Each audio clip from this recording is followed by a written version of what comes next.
Welcome to CosmoFactory, a podcast by Cosmoprof Worldwide Bologna, where we explore the entire cosmetics, personal care, and fragrance industry supply chain. I'm your host, Deanna Utrusky, and here at CosmoFactory, we look beyond the trends to discover the ideas, initiatives, and innovations that are truly advancing beauty. Let's get started. This episode is about leading-edge product innovation. It's about artificial intelligence and trend analysis. It's about keeping pace with consumer expectations and about setting a pace for the future of beauty. My guest on today's episode of the CosmoFactory podcast is Kalindi Mehta, Global Vice President of Consumer Foresight and Predictive Analytics at the Estée Lauder Companies. Welcome, Kalindi. Hi, I'm thrilled to be here today. Yeah, thanks so much for inviting me, and it's great to be a part of this exciting conversation. Yeah, you're welcome. I'm really glad you took time to share your work with us. Let's get started with a big picture question, if you don't mind. Why is artificial intelligence or AI so significant for the beauty industry? Yeah, in the beauty industry, never has the pace of change been so fast on so many fronts as it is today, and it's not going to slow down. So to help compete and keep up with this pace of change with speed and agility, it will be important for companies in the beauty industry to embrace AI.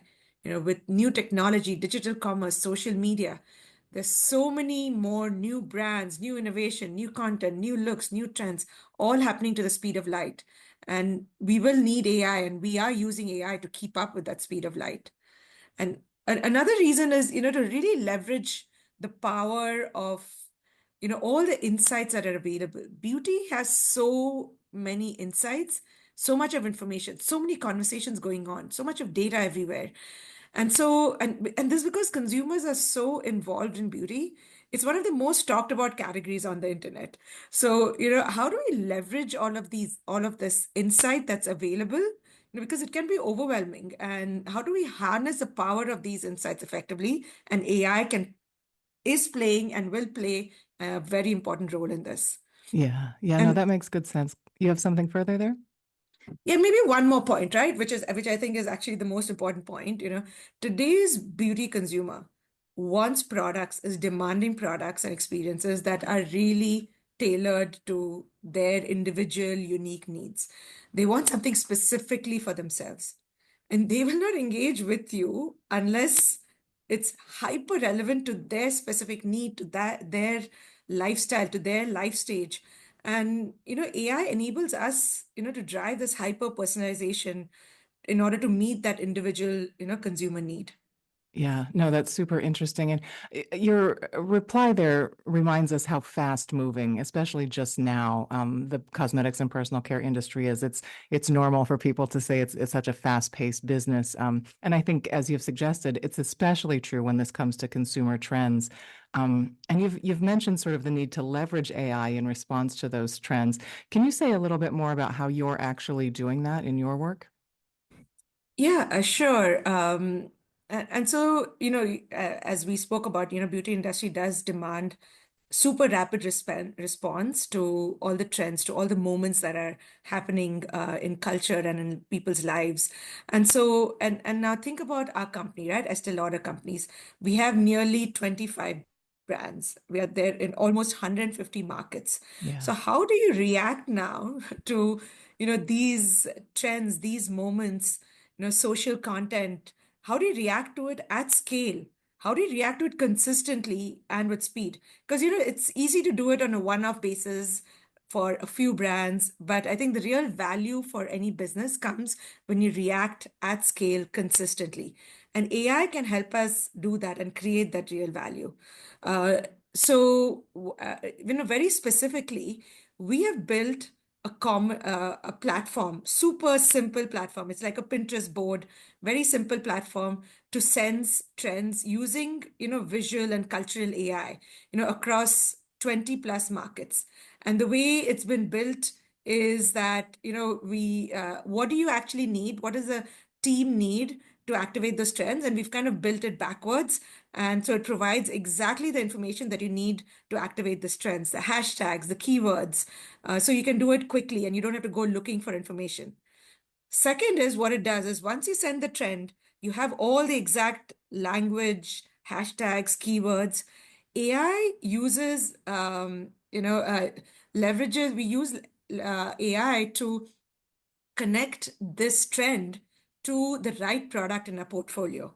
You Yes. know, in beauty, we have so many different subcategories, formats, colors, variants. And so, what's the right product against this trend? So, AI helps us match that, so that we don't spend time trying to figure out what should we use. And then not only does it match it, then it takes it to the next level. As you brief creators, influencers, or your own creative team, it helps create those concepts and briefs that you using the insights, using the trends, using a product knowledge, so that you can quickly write to the influencer or give it to our creative people. And it can also help identify the right assets or create the assets. And then finally, once we activate the trends, it helps you quickly measure the impact in a simple way. I love it. It's so clear that you work with data. The way your mind is answering these questions, it's so Yeah. careful. I love learning how people think. And what you've shared, it sounds like it's super effective for these short-term trends. Like you said, something pops up, we need to be on the hashtag. We need to think about the product that responds to it. But how then is AI helping maybe with product innovation beyond these short-term opportunities? Yeah, Estée Lauder Companies, as you may have heard, is really focused on its new strategic vision of beauty reimagined, right? Which is really trying to get to that sustainable double-digit growth. And as a part of that, we are significantly transforming our operating model to be, faster, leaner, more agile, and to step change and drive even more consumer-centric innovation. Now, when you talk about innovation, that's where data and analytics, data insights, analytics can give us a clear advantage over our competitors. What too few, appreciate is how insights-rich legacy and big beauty companies like Estée Lauder are. Mhm. With AI, this richness of insights and information can now turn into a distinct advantage we have over a lot of these newcomers and smaller brands.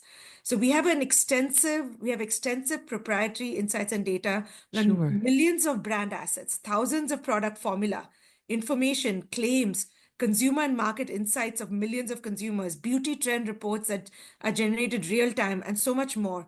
We can use Gen AI to transform all of this information, marrying the past, the present, the legacy, all the new Mhm. information, and create like treasure. And this can be our competitive advantage in this highly dynamic and trend-driven, beauty landscape.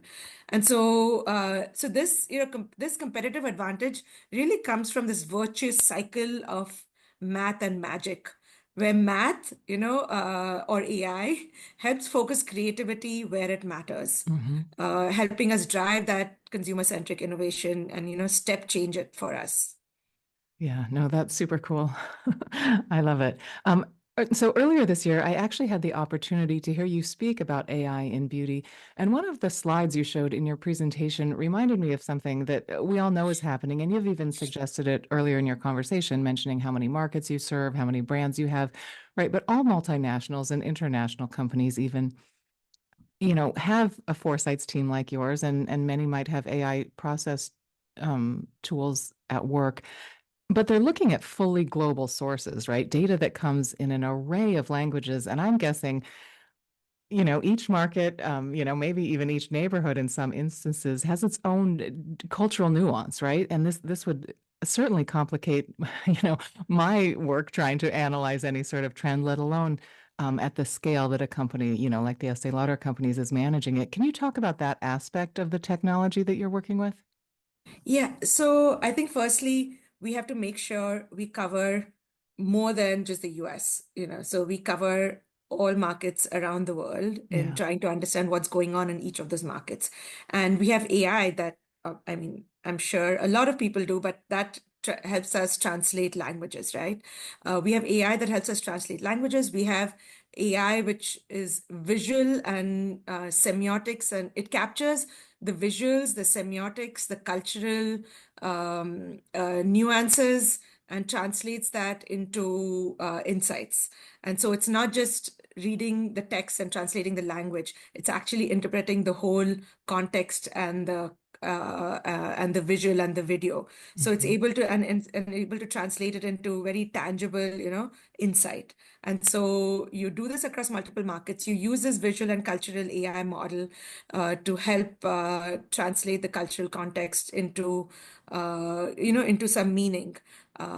So I think that's really helping us able to get insights from all over the world, from different markets, but also from local communities, from niche online subcultures, which are influencing beauty. So that's important, right, from an AI perspective. But secondly, we have AI that allows us to also talk to real consumers sitting here in the US easily, so it's super quickly, and there's AI helps us. You can moderate the interviews, in the local language, and what the consumers are saying, it can get translated back into English, and then it can synthesize the insights and share it back with us in English, capturing all the nuances, that the consumer spoke about. So it's both using AI, to evaluate the social landscape and communities and subcultures and cultures on the internet, but at the same time, talking to real consumers around the world, super easy with AI helping us moderate in different local languages. Yeah, no, that's fantastic. I love hearing about this. And, even the way I phrased my question, I think suggested that every market, I think I said every neighborhood, might turn up to be different. But I would imagine too, with technology, able to sort of see and hear and listen and analyze at this level, you might find communities that are more similar than different in various places around the world that we might not have thought about. So Yeah, so certainly, true. Yep. yeah, it's so interesting to think about. Now, I don't think anyone will be surprised to hear me describe the Estée Lauder Companies as a leader in all sorts of technologies. Leading edge ingredient science certainly comes to mind for me. But clearly, here we're thinking about your leadership or your company's leadership in artificial intelligence. I'm wondering if you can say more practically, sort of how are you doing it? Is this all in-house, or have you partnered with external tech or maybe computer science companies here? All of the above. Okay. There's no one approach. Yeah. We have incredible co-innovation partnerships, to help us, create and unlock these new capabilities and support AI scalability, right? So we work with different technology experts who've developed tremendous, capabilities and LLMs, and so we leverage them. We partner with them, like Microsoft or Adobe or Google. But at the same time, we're also working with AI startups, of course, OpenAI, uh, but also other startups. We work with a company called Quilt AI that does this visual cultural AI modeling. And so they help us with, say Quilt helps us with end-to-end trend enablement, and Microsoft helps us with productivity assistance. Adobe helps us with creatives. Google's helping us with personalization and go to market. And at the same time, we're working with universities like NYU to help us, reinvent some of our processes, or UPenn, that's helping us upscale talent. And so it really is leveraging all our partners, working with them as true partners, and co-creating the capabilities, the processes to kind of enable AI across the organization. Yeah. Oh, that's spectacular. I love hearing about that. So, certainly, some of our Cosmo Factory listeners are themselves beauty brand leaders at companies, perhaps both large and others small. Um, I imagine they might want to learn from the benefit of your experience. If a company is just now starting on their AI journey, do you have some recommendations? Yeah, I would say don't just do it for the sake of doing AI. Don't do it. It's not about FOMO. Take a measured approach. Gen AI requires thought through strategy, and not just, oh, this person is doing this, so let's do it. I would say three fundamental principles as you build your AI strategy, right? Focus on use cases that deliver the most value to you and don't risk brand trust, right? Which are the ones that are likely to give you the most value without brand risking any brand trust. And then as you take in any tool, any capability, make sure you're blending human intelligence with AI. I mean, in the end, it's about augmented intelligence. AI Mhm. is that is augmented intelligence. And so, as you think about AI, think about it from a very human perspective. How can all your team really use it? How can you integrate it into the human workflows? And that's when you can really maximize the potential of AI. Thirdly, watch very closely regulations and the ethical use to maintain brand integrity and consumer trust. This has been very key to our progress. We have the legal team with us hand to hand as we design what to use, what not to use, how to use it, etc. Um, and another point is, articulate a business case, a business problem. As I said, don't just do it for the sake of doing it. Right. It's not a solution looking for a problem, but Gen AI should be problem first. What are some of the biggest problems in your company that you're trying to solve, right? And then find the right tools for those programs. Uh, and obviously there's so many things that you can do. Uh, so that's great. But as you get started, don't just think of one specific initiative. First, start by thinking about the future. Think about a vision. Think about what it could be. Think big. Think really big of what AI could do to your company, to how you can help the consumers, the employees, to your business. So think big and create that vision, but start small. Don't worry about doing too many things at once. Take a handful of simple things that are high value, low risk, and then start them. And only then do you progress to more complex ones. Mhm. Uh, and so, yeah, really start small, but think big. Start with specific use cases, but think not just about tomorrow, but think about the future and how big it could be. Mhm. Mhm. No, Yeah. I love And that. Super, super exciting. Something else? yeah, and just something which is I'm very passionate about Yeah. is just learning every day, for whether you're a new professional or you're an experienced professional, learn every day or it's game over. Things are changing so fast. So it's for us personally, but for the company as well, to have that learning mindset, and continue updating yourself on what's there, what's not there, how are things evolving. Yeah, no, that's fantastic advice. And what about for folks getting started in AI or maybe already working with it a little bit? Are there maybe bottlenecks that they can expect to come across? Are there challenges that you might be able to help them prevent?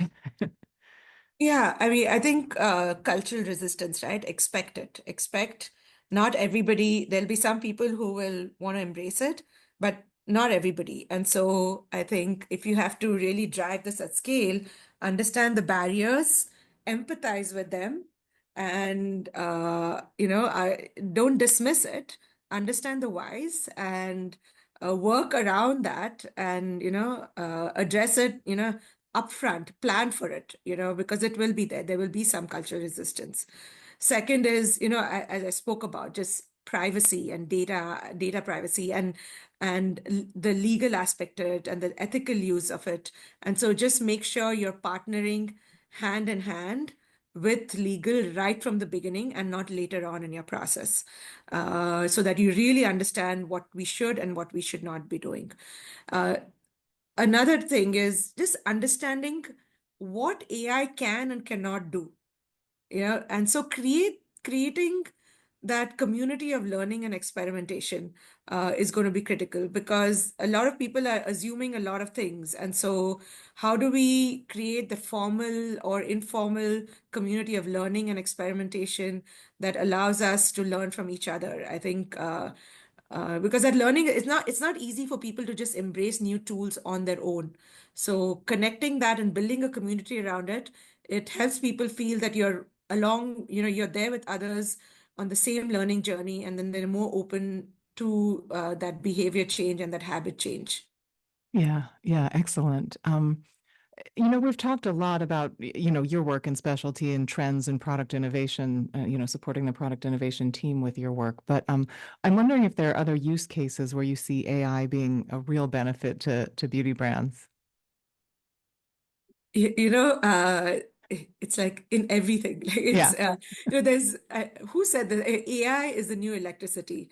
I think Kevin Kelly said it, who's an editor at the Wired magazine, and Mm. so he said AI is a new electricity, and there is more so for beauty than I think for many other CPG industries. So just as electricity transformed all industries, AI is set to electrify beauty.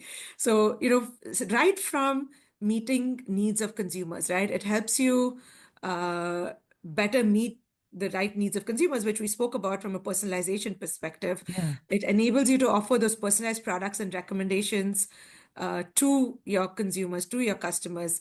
And, the level of customization just increases with AI.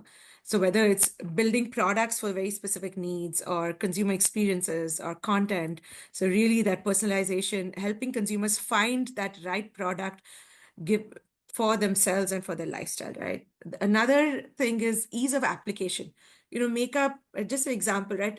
Again, this is all meeting consumer needs. Hmm. So it's not easy to apply makeup, and it's even harder for certain, visually impaired users, for example, right? So Estée Lauder has developed this voice-enabled makeup assistant. It's an app that helps visually impaired users more accurately and easily apply makeup. And it's really a significant step towards inclusive beauty. Hmm. But really, and it could help everyone at the end. I find it difficult to accurately apply my makeup. So that's another use case. And the third, which you see, is virtual try-on technology, right? It's Yeah. so hard to find the right color for you when you're buying and shopping online, to find the right makeup for you. And so there are these apps and there's websites like the Mac website, for example. You can try on that color quickly before you decide if you want it or not. And that makes it so easy to make the decision and to find something that you like. And and this virtual try on is going to become even bigger and be more become just absolutely a must when you're shopping for makeup for it there. And then I think there are like so many use cases. I could go Yeah. on and Yeah.